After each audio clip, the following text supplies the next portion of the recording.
آخر یہ لوگ تیری قوم اور تیری میراث ہیں، جن کو تو اپنے بڑے زور اور بلند بازو سے نکال لایا ہے۔ موسیٰ کو حکم دوبارہ ملتے ہیں۔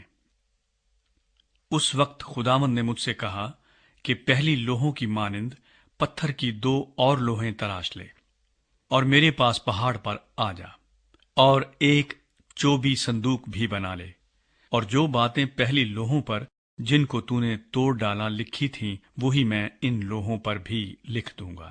پھر تو ان کو اس صندوق میں دھر دینا۔ سو میں نے کیکر کی لکڑی کا ایک صندوق بنایا اور پہلی لوہوں کی مانند پتھر کی 2 لوہیں تراش لیں، اور ان دونوں لوہوں کو اپنے ہاتھ میں لیے ہوئے پہاڑ پر چڑھ گیا۔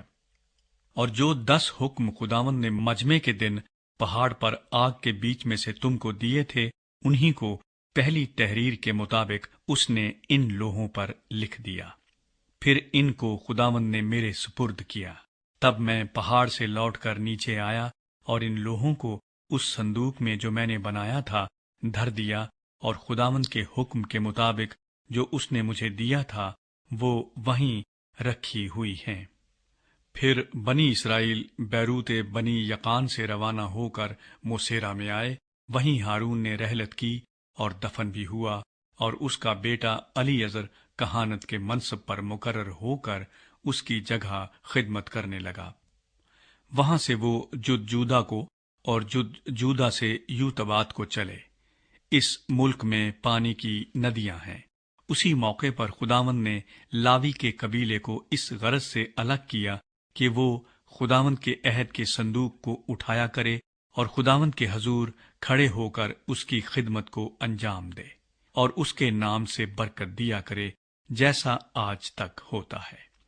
اسی لیے لاوی کو کوئی حصہ یا میراث اس کے بھائیوں کے ساتھ نہیں ملی، کیونکہ خداوند اس کی میراث ہے، جیسا خود خداوند تیرے خدا نے اس سے کہا ہے۔ اور میں پہلے کی طرح 40 دن اور 40 رات پہاڑ پر ٹھہرا رہا، اور اس دفعہ بھی خداوند نے میری سنی اور نہ چاہا کہ تجھ کو ہلاک کرے۔ پھر خداوند نے مجھ سے کہا، اٹھ اور ان لوگوں کے آگے روانہ ہو، تاکہ یہ اس ملک پر جا کر قبضہ کر لیں جسے ان کو دینے کی قسم میں نے ان کے باپ دادا سے کھائی تھی۔ پس اے اسرائیل، خداوند تیرا خدا تجھ سے اس کے سوا اور کیا چاہتا ہے کہ تو خداوند اپنے خدا کا خوف مانے اور اس کی سب راہوں پر چلے اور اس سے محبت رکھے، اور اپنے سارے دل اور اپنی ساری جان سے خداوند اپنے خدا کی بندگی کرے، اور خداوند کے جو احکام اور آئین میں تجھ کو آج بتاتا ہوں ان پر عمل کرے، تاکہ تیری خیر ہو۔ دیکھ، آسمان اور آسمانوں کا آسمان اور زمین اور جو کچھ زمین میں ہے، یہ سب خداوند تیرے خدا ہی کا ہے۔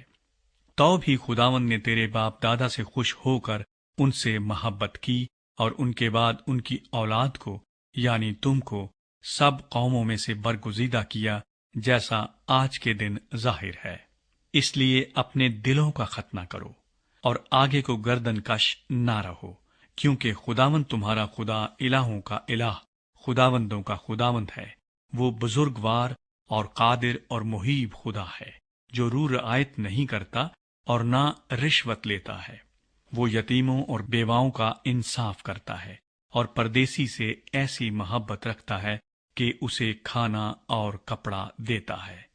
سو تم پردیسیوں سے محبت رکھنا، کیونکہ تم بھی ملک مصر میں پردیسی تھے۔ تو خداوند اپنے خدا کا خوف ماننا، اس کی بندگی کرنا اور اس سے لپٹے رہنا، اور اسی کے نام کی قسم کھانا۔ وہی تیری حمد کا سزاوار ہے، اور وہی تیرا خدا ہے، جس نے تیرے لیے وہ بڑے اور ہولناک کام کیے جن کو تو نے اپنی آنکھوں سے دیکھا۔ تیرے باپ دادا جب مصر میں گئے تو 70 آدمی تھے، پر اب خداوند تیرے خدا نے تجھ کو بڑھا کر آسمان کے